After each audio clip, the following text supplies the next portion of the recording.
kind of chaos. So this reading is roughly organized around how I feel about this country at this time. So do with that what you will. But let's get into it. This first poem is called Ebb. Carry a non-history like I carry my name behind me. It helps to think of summer as impending or a constant elsewhere. Never saying from, only of, as in, you can trace a line leading down to me, but it's jagged. I hold none of the notes. I wasn't there, this face is alone. I wasn't pierced, but my sides still ache. What happened here that my feet keep drawing the circle, localizing light up rupture? Wade, wade, wade. I left my family in the flatlands, a canopy of arbor and pollen, south of there, the capital's rolling greens. We walked hugging the sides of the channel, buried lights strung near, and that traveling music. Not enough of anything to justify from. This is how you stay nowhere's orphan, a lover always leaving. Every morning sit with the ebb, tall greens wave and thunder, the perfume of place, palm fronds and almond oil. Kettle coal warmed in the courtyard, lemongrass and mint swim. Come in from out. Folded legs darken the carpet, your most precious pearls chatter gleaming around the rim of a glass. Blue as death, the boats bobbing where tide, a night on the town. Is the city so sinful you go home alone? Are you a lone fruit, growing dark spots to seep from? Look away to keep looking backwards? Wade, wade, wade. The moon daughters the tides, takes them everywhere. How even my blood is a tide that ephemerates my skin in from out. If English is the coarse-spored language of traitors, is that why I can't stop bargaining myself away? This next poem I kind of threw in just for fun, a little love poem in honor of Valentine's Day, being yesterday. This one's called Sorrel Soft Serve.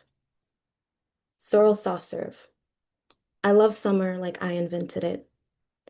Fat red flowers, tomato toast, and being bitten. Mostly I want to lie down for some time in the dirt that made me and dream a little. In my best dream, there's your body sunsetting mine, drifting lower to warm me. I can't hold you like this, but begin to feel you everywhere. I want to be your dark, honeyed girl, barefoot in a skirt, telling the future before I make it.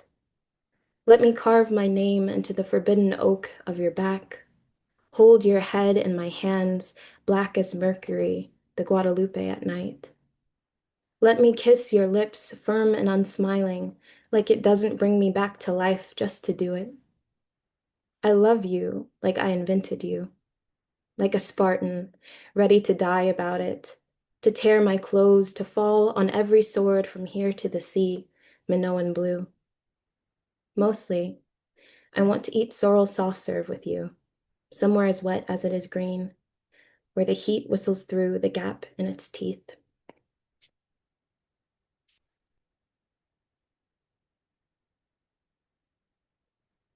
This is called For the Birds. The poem opens for me no matter, a bloodletting riot. Absorb the symptoms, interpret the malady, erupt into nummular hives, and feign resolve. No more breaking ground due to better nature. I will salt the well and wait. I have not died for love, but gnawed close enough to bone. Just before the end, I hop a quick flight to my kin across some water. In Medellin, I take a bitter cup from room to room in court stillness. I look for that dip in my stomach even now, that low-slung feeling of being in a valley, a mother holding a little one just under the pits to skim tiny feet over the still water, cool and dim, lightly troubled with intrusion, but settling even softer. I practice speaking a language that knows me even less than the first one. I say camarones wrong, and I'm still given a plate. I know only a couple of hellos, which makes me popular with men. No better mouth than one glossed and shut. Even at this age, something still daughters me, guides me out towards colored lights, unnameable verdant fronds, beckons me to linger in a dry place. It has been so long since something held me like this, combed my hair, not even the wind. This next poem that I'm gonna read belongs to like a little series of two, so I actually think I'm gonna read both of them. But these are my fabulous poems because they both contain this speaker, and they're both titled like Fabulous does something, and I'll tell you the titles as I read them. But this speaker of the fabulous kind of came to me in my work because I deal with myth and parable a lot. And it's interesting because when you get into stories, they start to mix with memory and beliefs. And then where do those things lie in terms of the truth? It gets a little bit sticky, especially anywhere that memory is involved. So this character of the fabulist very much relies on seeing what kind of lives in between truth and memory and belief and all of that. So maybe that's all I'll say about that. This one is called Fabulous Takes Coffee for One. Here-ness and there-ness. Look, I carried on like a good little girl, a box of chocolate for my troubles. How lucky I am to be named, to hear it called fresh over a ceramic cup in a room full of others. The kind of cup that signals I will take this morning sitting down. The day goes on around me. I'm in no rush to endure. No matter where I am put, there blooms a stain, its surface petaled soft and scrying. When will I enter the bright morning as myself? Always an amalgamation of girls, the ocean's endless maw. The dust of our land pulled in stripes from our feet. Look, here, now, fixed to another coast. Choosing loveliness in the form of words I'll say only to myself and try to keep close like a sticker on the heart. There was a city I loved. I'm beginning to think even that I imagined. Wearing the truth of things threadbare until I can punch a hole through and root around for better endings. Look, I am writing the story that I can bear to tell. The days drag on as if each one has been knit to the last. How to say the human thing without coming undone. How to hold each spillage as it colors the last. Here goes my heedless rendition of a West that loved us back. Bells and trumpets abound. Our daughters do not grow dark sadnesses within themselves, and our sons do not trade their laughing teeth for other bones. We have never known the profane work of cleaving. I want nothing more than the small fiction of wholeness. Here, now, this coast. A box of chocolate for my troubles. A cup gone cold. This next poem, I actually don't think I've ever read, so we're gonna just work our way through it together. This is called Western. I prepare to leave my only country, and this does not undo me. My sediment gathers in the water like cells, indivisible by millennia. Residence time as the moment between the name they call me and the break of the shore. I answer to both. Have only ever loved what is unfamiliar. Men who teach me words in their language, who see my skilled assimilation as a work of thoughtfulness.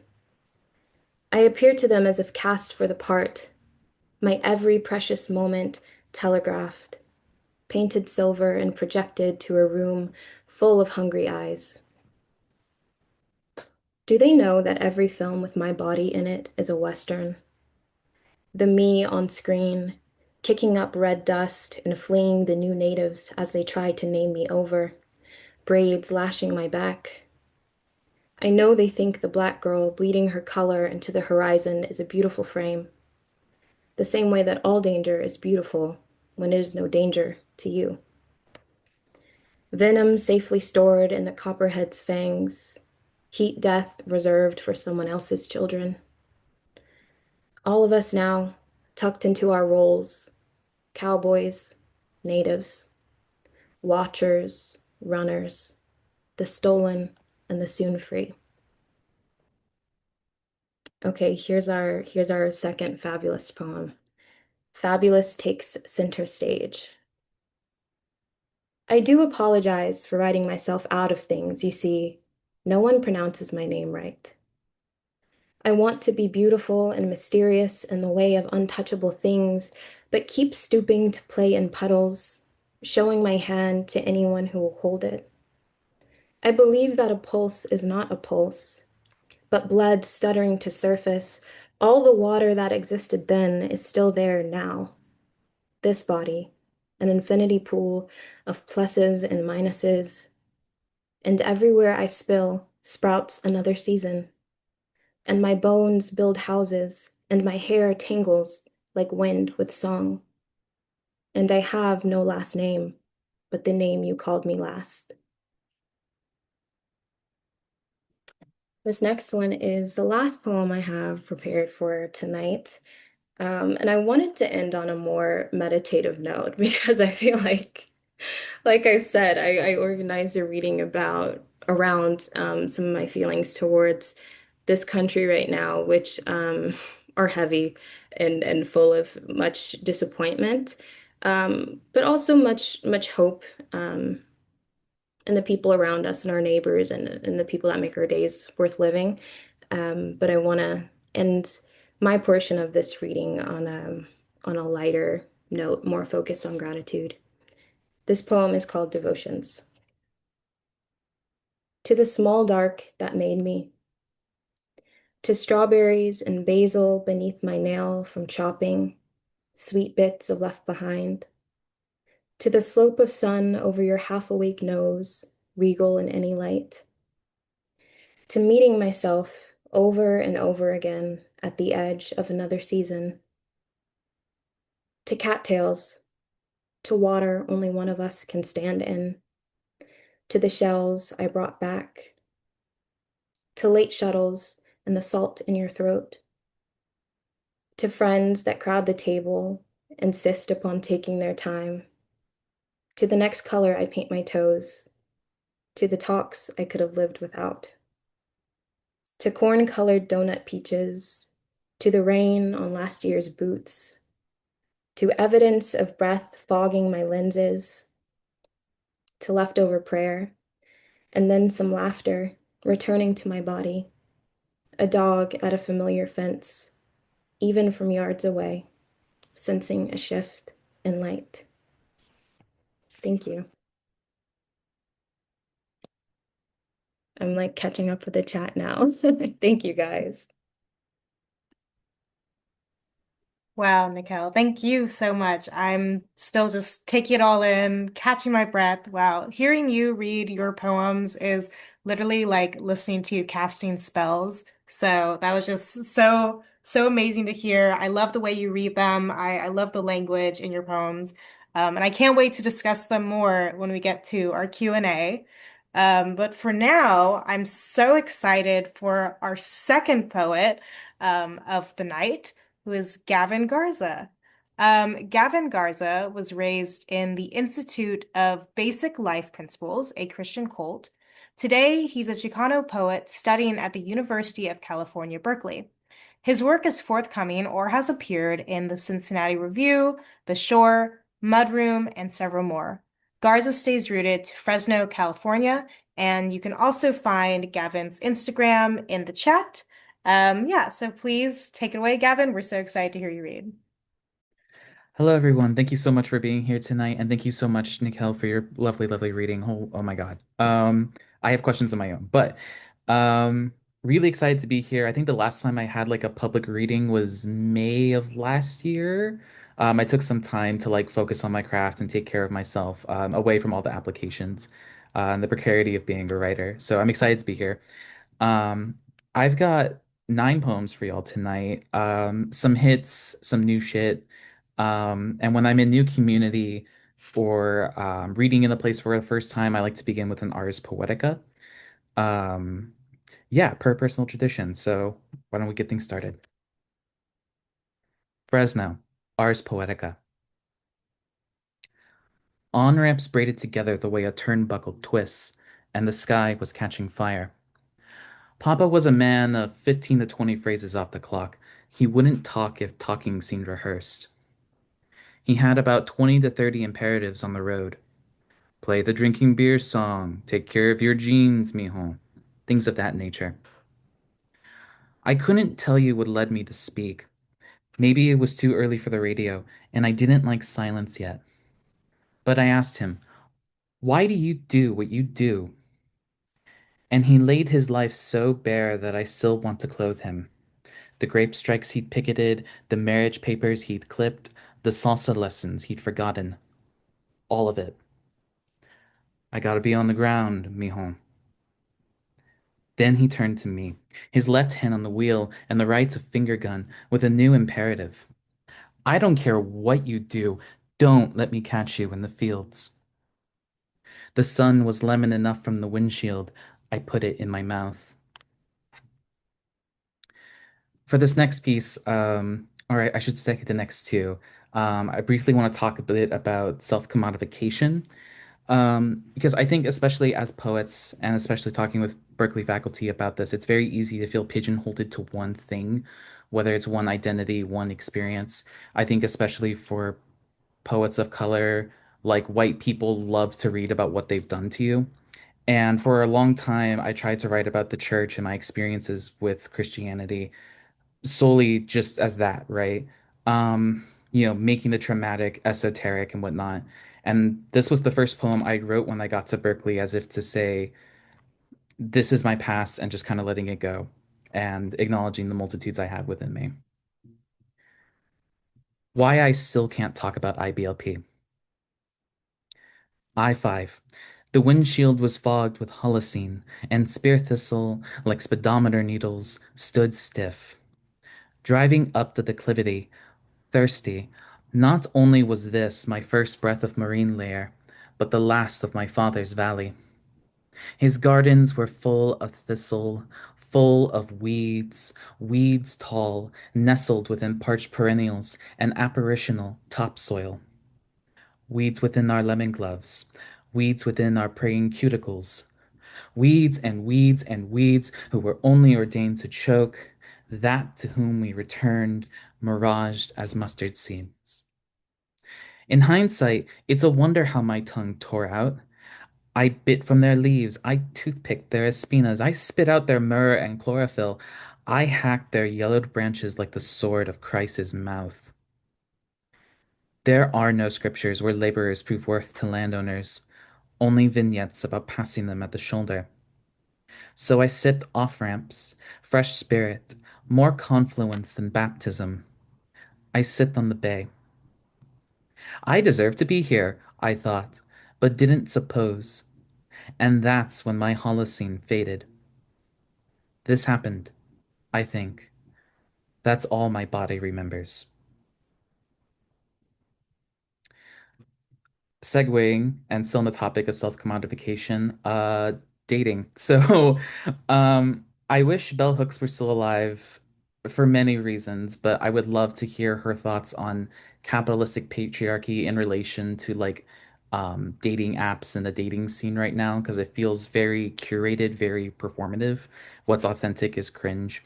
And this poem was inspired one time when I was like doom scrolling, admittedly, and I saw this Instagram infographic that was like one of the most unattractive hobbies a man could have is professional wrestling.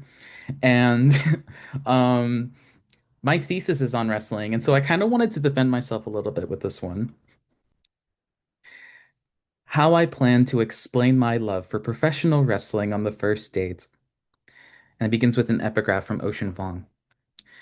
Tenderness is a thing to be beaten into.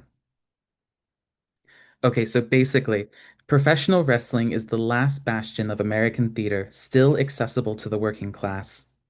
Even my father, who pulled all-nighters snaking 100 feet of phone cables every few months or so when our boss moved meeting rooms, could still make a nosebleeder happen. I was a Jeff Hardy boy, and my sign was made of black Sharpie and a styrofoam insulator. I botched the Hardy Boys logo on one side, so I wrote on the other and waved that instead. I don't remember what it said, but this was 2009 and he was pushing for a title run.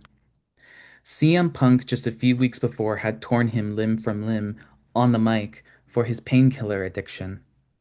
So it had to be something gentle, like, I love you, Jeff. Anyway, he lost his fight that night. The pyros were being set, and the runway was quiet for the next match when he pointed in my direction. From his view, I must have been as small as a thumbtack, another blurry pin of a child in a stadium full of Let's Go Cena kids. I don't really know if he saw me, but I choose to think so. You see, wrestling is actually a love tragedy. Part of a wrestler's job is to bear the aggression of families that can't fight back, who on some level know the ring is arranged like a rage room, calloused in both body and soul because a swanton bomb couldn't heal it. That isn't fake. Tenderness is a contusion, and somehow we doubt their sincerity. I think I'm gonna jump straight. Thank you. I'm gonna jump straight into this next one. Um, Although I would be a little remiss to not mention um, the poet I'm emulating here, Jose Hernandez Diaz, because something just feels wrong about me not mentioning him as a white Latino and him being a brown Latino. So if you haven't already, like, please check out his collection, especially Portrait of a Brown Man as an Artist, because this is who's inspiring me, and I just gonna nudge you that way. Meeting David Berman at the welfare office after Jose Hernandez Diaz.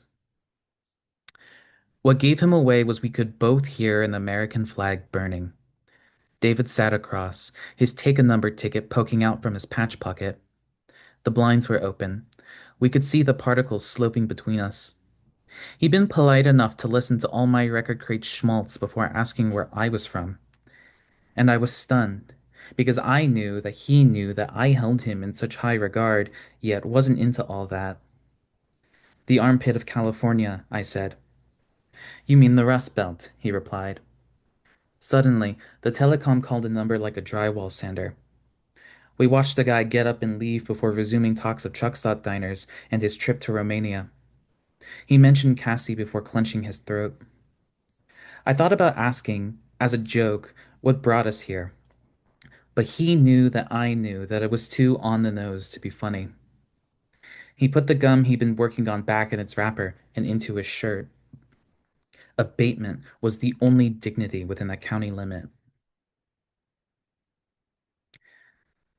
Alrighty, new shit.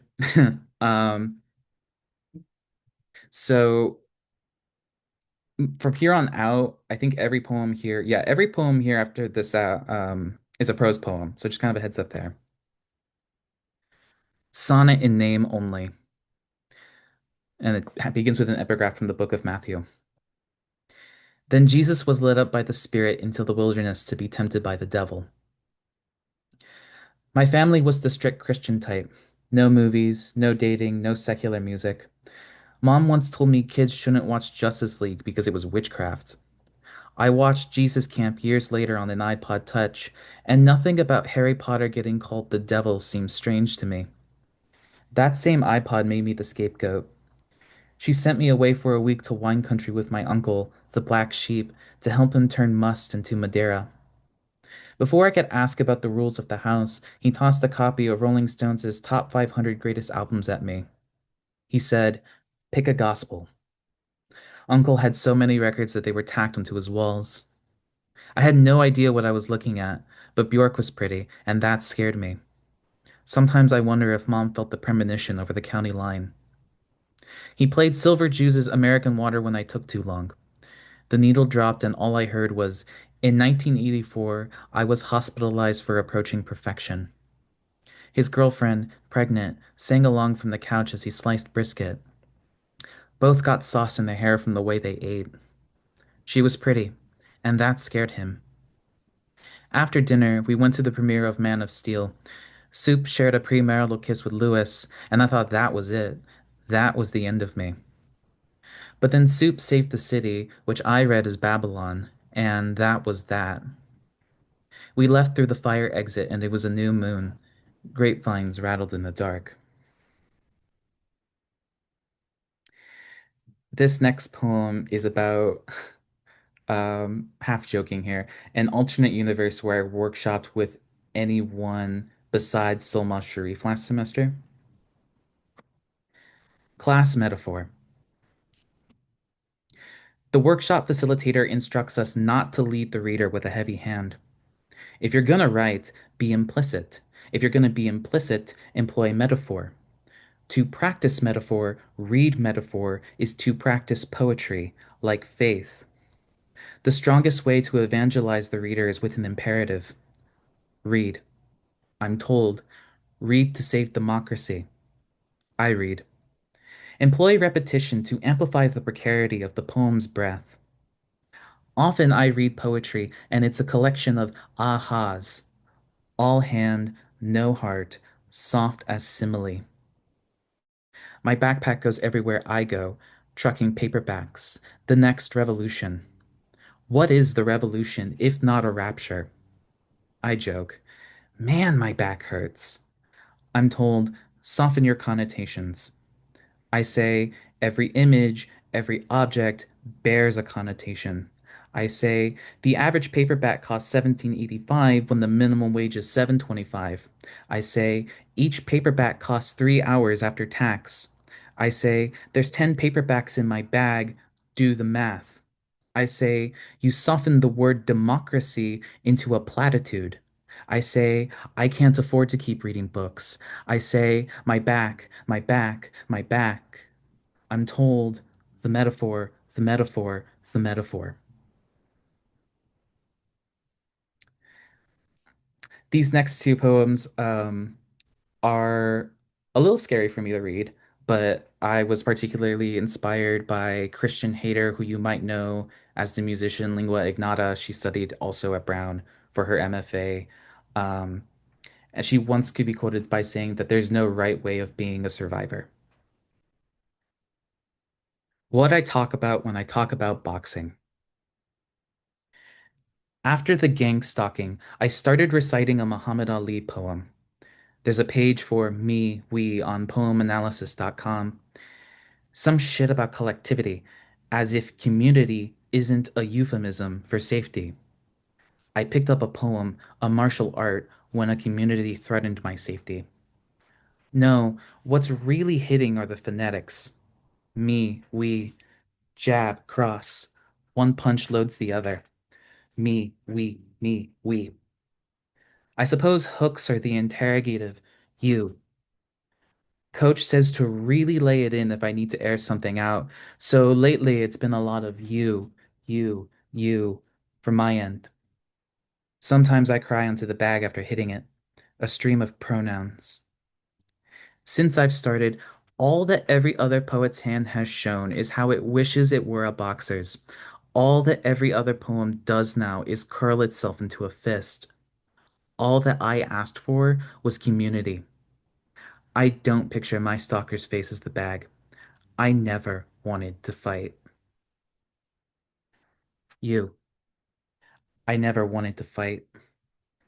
You. I never wanted to fight. You.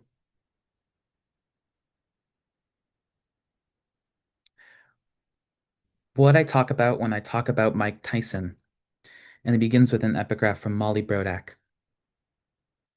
I am a good man.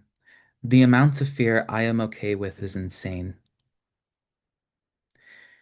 There's this moment in the film Tyson where the baddest man sees headlights, the memory of gangbangers throwing decapitated pigeons at him. He says, I can't even say it, before the interviewer gives permission that he can. I knew I would fucking kill them if they fucked with me. The closest he ever got to knocking off their heads was through Marvis Frazier. Tyson's right uppercut, Frazier's unlatched jaw, his rolled back, blank white eyes. That's the poster framed in my mind. Sometimes I stare into it for too long and wonder, did Tyson's abusers know they were fucked? Or did Tyson realize that they didn't?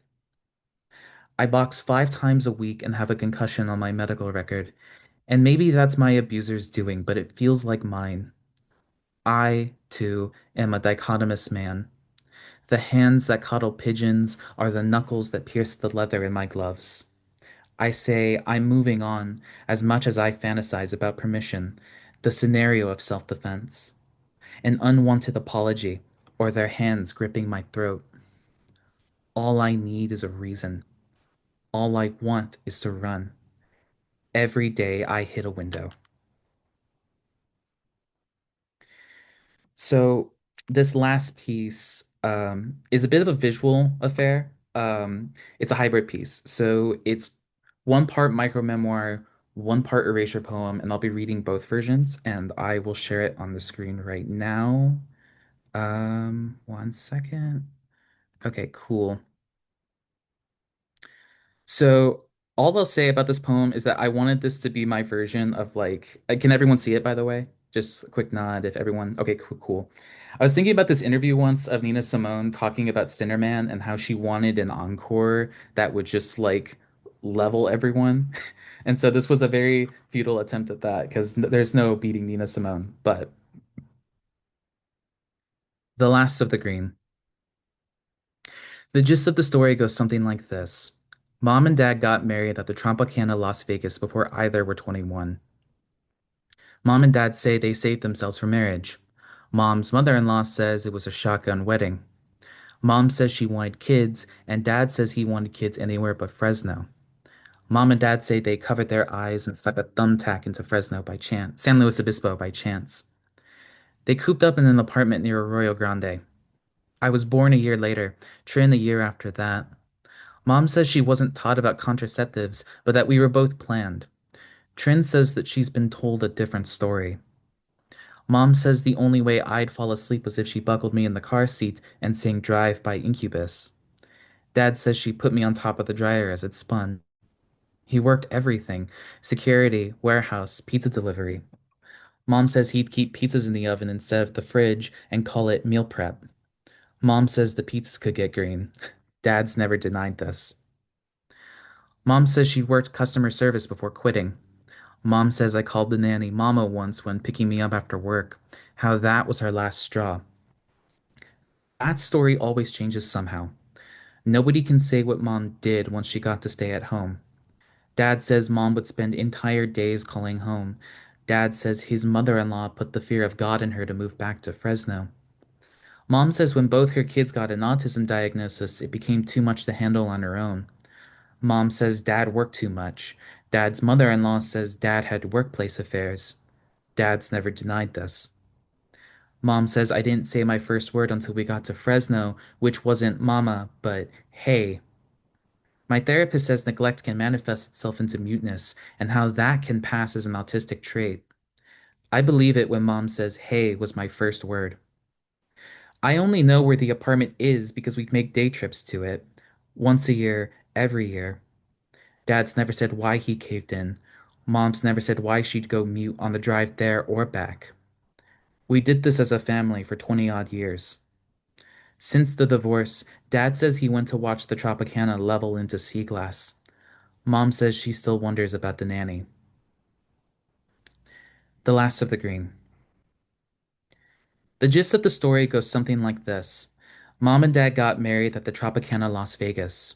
Mom and Dad say, Mom's mother-in-law says, Mom says, Dad says, Mom and Dad say, Mom says, Trin says, Mom says, Dad says, Mom says, Mom says, Mom says, Mom says I called the nanny Mama once. Nobody can say what Mom did. Dad says, Mom says, Dad's mother-in-law says, Mom says, my therapist says, Mom says. Dad's never said why. Mom's never said why. We did this as a family for 20 odd years. Dad says the Tropicana. Mom says the nanny. Thank you.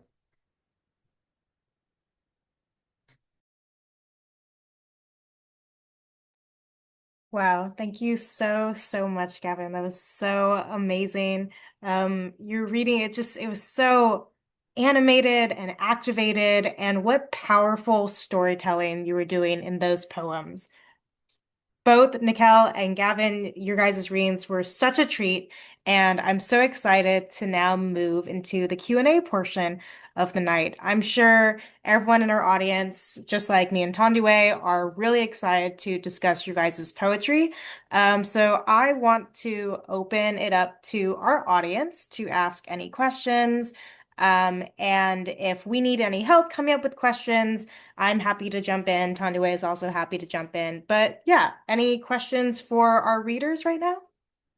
And you guys can say it, you can raise your hand and say it out loud, or you can drop a question in the chat and I will read out loud for our poets. I have a question for both Gavin and Nikelle.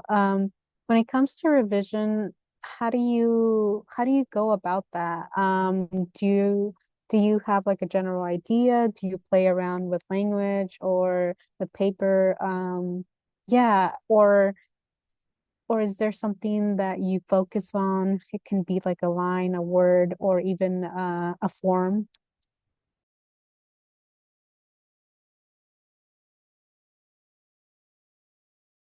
We're like having a little standoff to see who's gonna go first.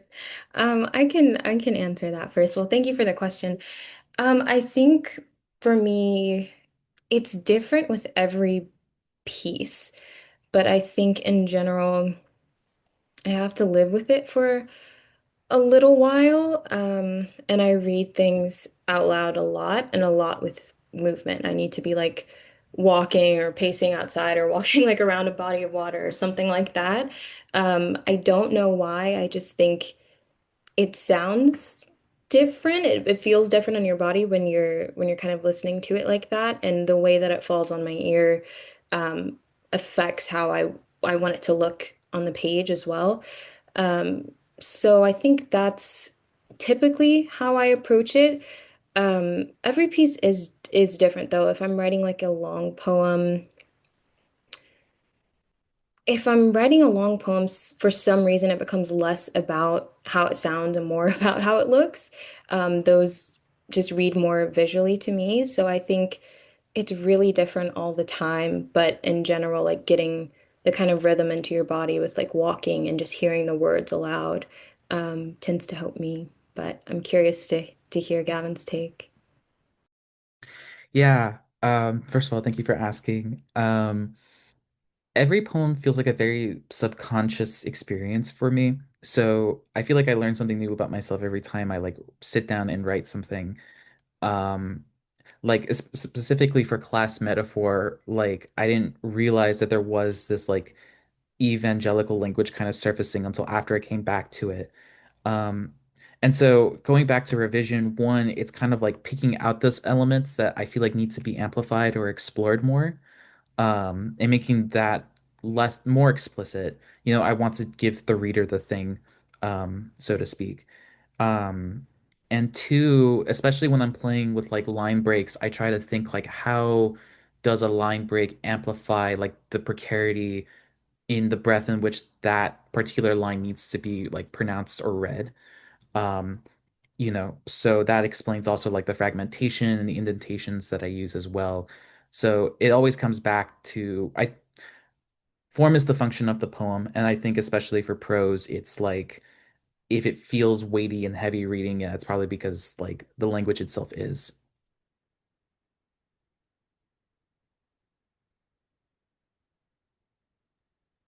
Amazing. Thank you so much for those answers, Nikelle and Gavin.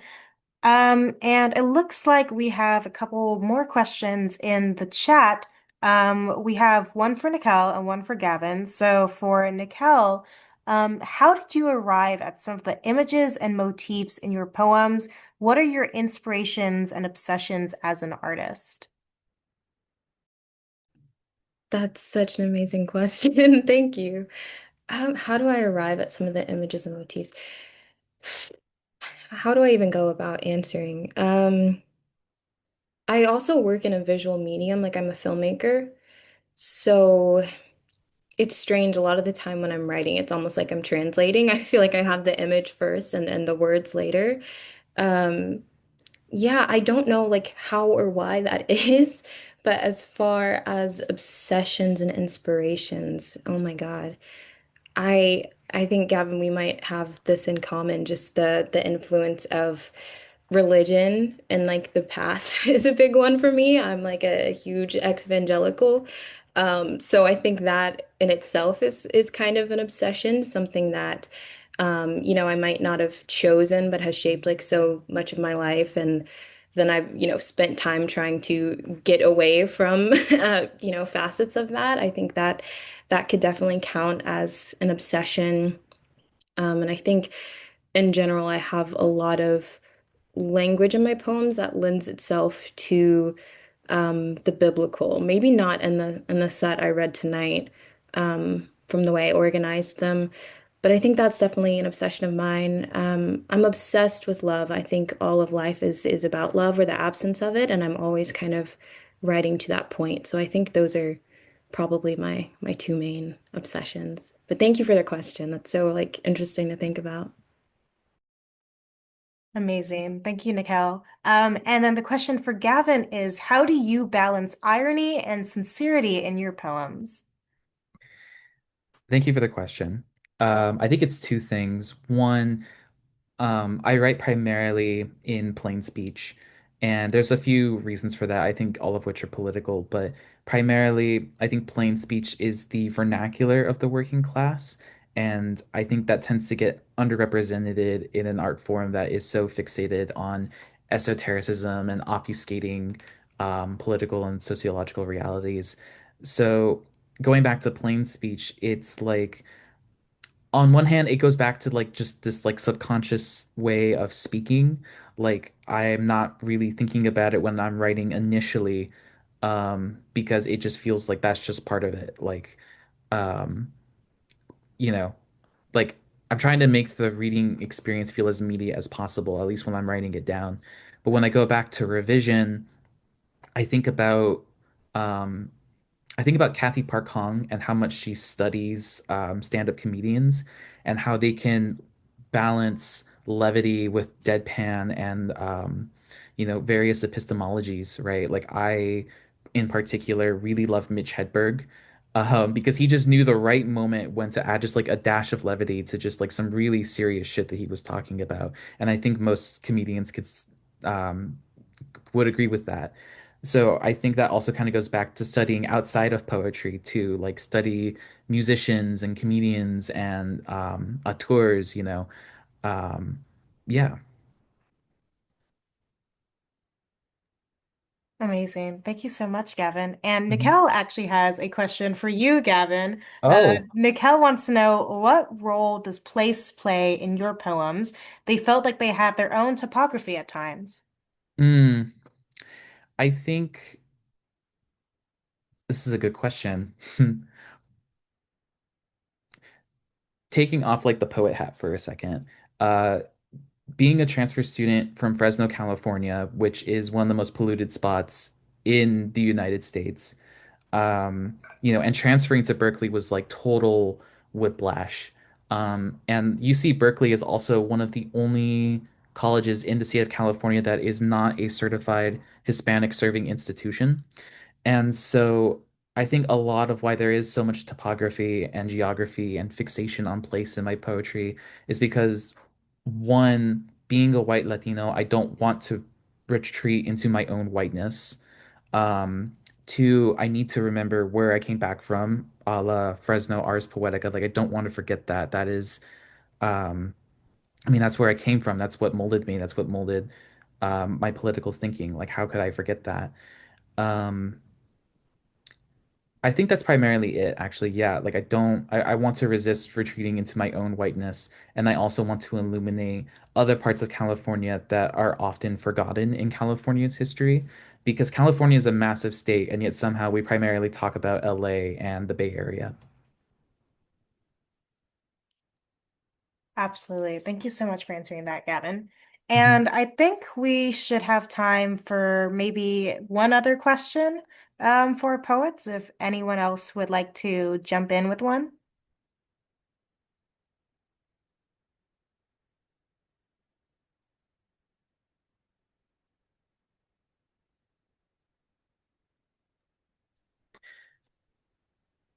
if you If guys both. nobody else has a question, I do have a question for Nikelle. Okay, yeah, absolutely. W- How do you decide, or what's your methodology behind turning some nouns into verbs, like i.e., daughters? Like, what's the thought process there? This is a great question, and I'm so sorry because I wish I had a great answer.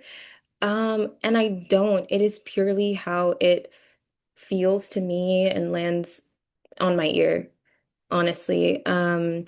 Yeah, I noticed that I do that with the word daughter a lot, and especially like that's not the only time it happens in my poems or in the manuscript I've been working on. I don't know why it is. I honestly don't. Some things are just compulsive, and I think this is one of them for me. But thank you for asking. Amazing. So it looks like we have one last question that we can end this Q&A on. Um, this person asks, I am wondering about y'all's writing process. When do you choose to write? How long does it take generally for a piece of work to be quote unquote done? Though this obviously probably varies per piece. Thank you. So, I've noticed that it kind of comes down to one of two methods, and one is usually like the classic, like when inspiration hits, right? And sometimes it's kind of rare, but when the inspiration does hit, like I find I don't really need to revise it much. Like The Last of the Green, I maybe like did revisions like once because I feel like I got like most of it down in the first go. Um, but I think primarily the writing process, I find I sit down and write when I'm ruminating on something, and I can't stop thinking about this idea. And part of the reason why I like that rumination starts is because I can't articulate it or like what about it is bothering me. Like I don't have the language to describe like what's urgent about it. So a lot of them, I have a lot of bad poems that read more as like meditations than they do poems, but like usually it's either rumination or just like a sudden moment of clarity or a sudden epiphany, and it's like I have to like sit down and write it. And side note, I also have a photographic memory, so sometimes before I even have like the language of what I want to say and how I'm going to say it, I can like hear the cadences or I can see the form of the poem. So sometimes it really is just kind of like translating those rhythms into language and into meaning. Wait, can we talk about this? This is so interesting because I feel Hmm. like the way you're describing it is like composing into the shape already Hmm. in a way. That is amazing. I don't think I've ever heard anybody say that. I also don't know many people with like a photographic memory, so maybe that's why, but that's Mm. cool. Yeah, and I think some of it is like when I was in community college, like I really, really studied like the Fresno poets, right? Like Anthony Cody especially. And on one hand, I feel like I'd say half of Fresno poets are very into like narrative poetry, and the other half are very into concrete poetics. And Anthony Cody is very much a concrete poet. And between going into the archive and exploring different shapes as different symbols with different meanings and different connotations, it's sometimes like language alone can't bear the meaning. Like the form also has to do some heavy lifting. And so sometimes like a poem I wrote recently but didn't share tonight, um, like it's written in base tabs and then the notes themselves are the different words and whatnot. Um, so like again, like form is the function of the poem, and um, really, if anything, it's trying to amplify that meaning as well. Mm, beautiful.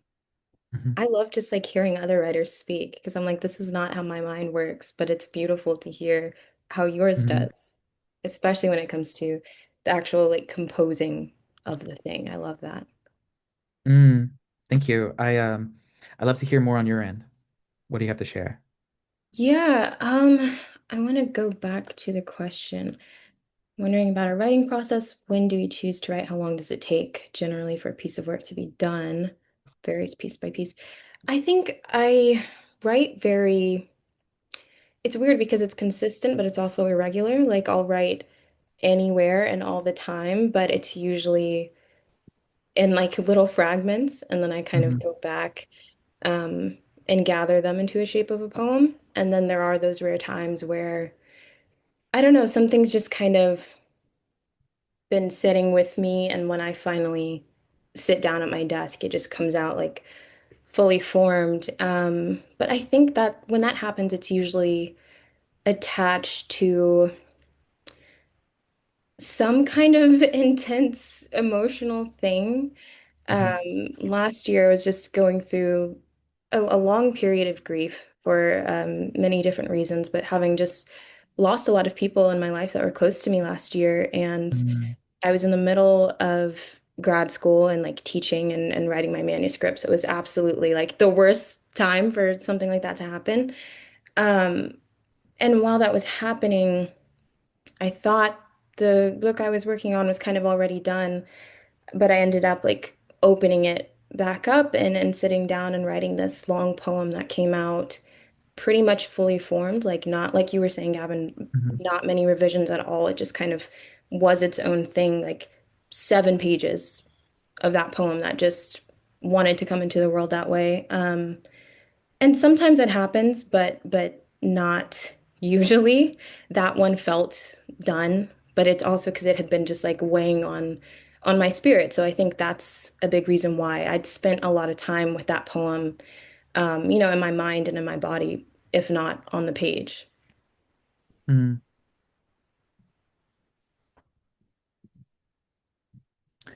Kind of going way back into something you said, do you think like having a routine or like a schedule for writing, is that perhaps like overrated? Like, do you think there's beauty in like improvising and knowing that like you could write at any moment or like a moment of clarity could happen at any moment? I love those rare writers who are like, I write every single day in the Hmm. same spot in the same room. I eat the same breakfast and like I know I'm gonna clock like 4 hours in the morning. I love those kind of people because they're like unicorns to me. I'm like, you are mythical and beautiful and keep doing what you're doing. I've just never been one of those people, and it's not because I think routine is overrated or anything like that. I think I'd love to be like that, but my brain is simply not set up that way. Hmm. And I think the fact that I'm often working on many different projects at different times also affects that and the kind of different sides of my writing brain. Because I am a screenwriter as well, that Hmm. does require like sitting at the desk and I'm clocking these hours and literally how many words did I write today? Yeah. And like I'm writing to an outline. And then my poetry brain is very much more intuitive, and I'll go through bursts where I'm writing every day, and I'll go through a period where I'm not writing for months, and then I might work myself back into it. And I kind of never know how it's going to Hmm. go. But how do you feel about that, the routine of it versus letting the wind blow? Hmm. So I got to try this recently because I'm in a class right now with Kathy Park Hong, and the very first assignment she gave us was you're going to write a sonnet every day for 1 week, like a Ooh. sonnet a day. And it was a great exercise. It was a great exercise in humility in the sense that again, most of what I wrote was not great. It was not great. And even said outright in the beginning, like I'm taking a very Diane Seuss approach to this in the sense that I'm not really writing a sonnet. I'm writing a bunch of not sonnets. But Mm, it was more just like allowing myself to be messy.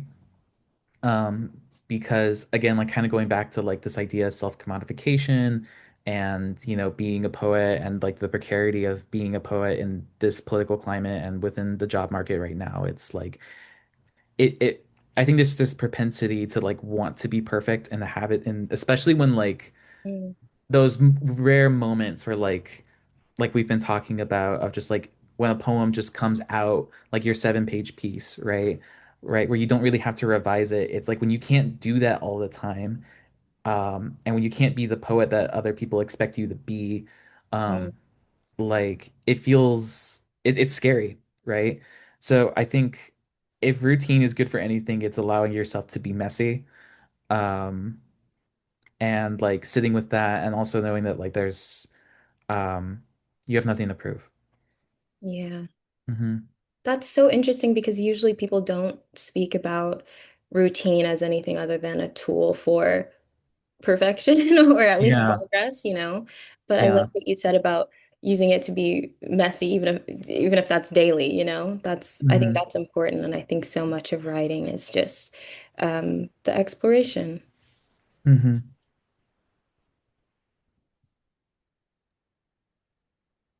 Wow. Thank you so, so much for such a great discussion, Nikelle and Gavin. I love the way you guys play off each other. I love that you guys were asking each other questions. Hmm. That was such a great conversation to just be here and listen to. And thank you to our audience for asking those questions. Thank you, Nikelle and Gavin, for your wonderful answers and for your absolutely amazing readings. I mean, just like I feel so stirred by this session tonight. And to our audience, don't forget that you can check out Nikelle and Gavin's work at the links found in the chat. And if you'd like to learn more about our upcoming Poets and Pajamas readings, we encourage you to follow us on social media. This reading series has been created courtesy of Sundress Academy for the Arts. We also encourage you to follow Sundress Publications on Facebook, Instagram, and TikTok, and to learn more about our upcoming in-person readings, residency opportunities, grants for writers, and open submission periods. Thank you, everyone, so much for coming. Thank you, Nikelle and Gavin, for blessing us with your presence and your poetry tonight. And we hope to see you all during a future reading. Thank y'all for having us. I had so much fun. Thank Thank you you so guys much. for Thank you. coming on today. Thank you for being here. Thanks for having us. It's really been a joy. Thank you so much, really. Thank you. Have a good night, Good everyone. night, All right, y'all. bye-bye.